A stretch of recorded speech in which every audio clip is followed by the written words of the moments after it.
Bonjour à toutes et à tous. Un courage sans honneur, c'est l'échec assuré. En vente, comme dans la vie, le courage vient avant la gloire.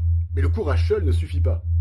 Et on glorifie souvent les vendeurs audacieux, ceux qui prennent des risques, ceux qui osent, ceux qui foncent. Mais voilà une vérité que peu acceptent, c'est que le courage sans honneur mène droit dans le mur. Un risque pris sans aucun sens mènera toujours à l'échec.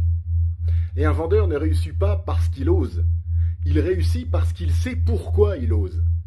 Prendre des risques n'a de valeur que s'ils servent quelque chose de plus grand que ton ego. Rien de durable ne se construit en vente quand on ne pense qu'à soi, ou sa commission, son objectif, son classement, sa reconnaissance sociale. Les clients le sentent toujours. Donc avant de chercher la gloire, définis déjà ton honneur. Pose-toi ces questions et réponds-y, mais sans tricher.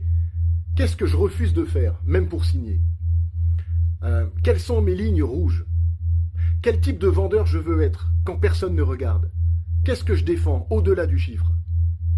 Un vendeur sans conviction claire devient dangereux, néfaste, mais néfaste pour lui, pour ses clients, pour sa carrière. Mais concrètement, c'est quoi prendre des risques pour un vendeur? C'est pas ce qu'on croit généralement. Prendre des risques en vente, ce n'est pas baratiner plus fort. C'est pas promettre ce que tu n'es pas sûr de tenir. C'est pas pousser un client à signer pour faire ton moi. Ça, ce n'est pas du courage, c'est de la fuite. Prendre des risques, c'est plutôt dire non à un client quand tu sais que la solution n'est pas adaptée, même si la signature est facile. C'est poser la question qui dérange, sur le budget réel, sur les décisionnaires, sur l'urgence, au lieu de rester dans le flou qui est toujours confortable. C'est tenir ton prix, en acceptant de perdre la vente plutôt que de perdre ta crédibilité. C'est aussi de dire une vérité inconfortable parfois au client, sur ses choix, ses erreurs ou ses incohérences.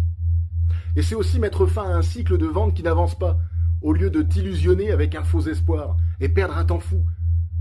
C'est aussi assumer une posture claire là où d'autres préfèrent rester vagues, pour ne froisser personne. Là, c'est sûr qu'on ne prend pas de risque. Donc le vrai risque en vente, ce n'est pas de perdre un deal, c'est de te trahir pour le signer. Et le risque n'est jamais le point de départ, c'est le sens qu'il est. Donc le vendeur solide, il sait pourquoi il est là, il sait ce qu'il défend, il sait ce qu'il apporte réellement et il sait ce qu'il refuse de sacrifier. Alors seulement il peut prendre des risques. Et ces risques deviennent puissants. Ce sont des risques calculés, ce sont des risques assumés. Ce sont des risques qui sont efficaces parce qu'ils sont alignés avec la personnalité du vendeur. Donc retiens ça.